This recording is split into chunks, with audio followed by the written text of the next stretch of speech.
హింసతో గెలవాలనుకున్న జగన్. ఈ వీడియో చూడండి. పల్నాడు జిల్లా మాచర్ల శాసనసభ నియోజకవర్గం రెంటిచింతల మండలంలోని పాల్వై గేట్ పోలింగ్ కేంద్రం ఇది. ఇక్కడ టీడీపీ బలంగా ఉంది.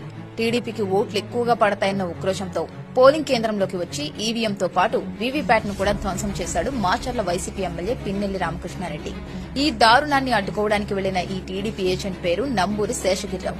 తన అరాచకాన్ని అడ్డుకోబోయిన శేషగిరిరావును పిన్నెల్లి బెదిరించడం స్పష్టంగా కనిపిస్తోంది. అదే రోజు సాయంత్రం పిన్నెల్లి తన రౌడీలతో శేషగిరిరావుపై దాడి చేయించి చంపేందుకు ప్రయత్నించాడు. ఇదే పిన్నెల్లిని తన స్నేహితుడు అని చెప్పుకున్నాడు జగన్. అందుకే పిన్నెల్లి దాడి ఇంత స్పష్టంగా కనిపిస్తున్నా పోలీసులు మాత్రం ఎవరో గుర్తు తెలియని వ్యక్తిగా కేసు పెట్టారు. పోలింగ్ అనంతరం జరిగిన అల్లర్లపై విచారణ కోసం వేసిన సిట్ కూడా ఈ ప్రాంతానికి రాకుండానే వెళ్లిపోయింది. తాను ఓడిపోతున్నాడని తెలిసినా జగన్ హింసతో గెలవాలనుకున్నాడు. దానికి పిన్నెల్లి ఘటనే నిదర్శనం. ఇప్పటికైనా పిన్నెల్లిపై కేసు పెడతారా లేదా అని ప్రశ్నిస్తోంది తెలుగుదేశం. ప్రాణాలకు తెగించి వైసీపీ అరాచకాలను అడ్డుకున్న నంబూరి శేషగిరిరావు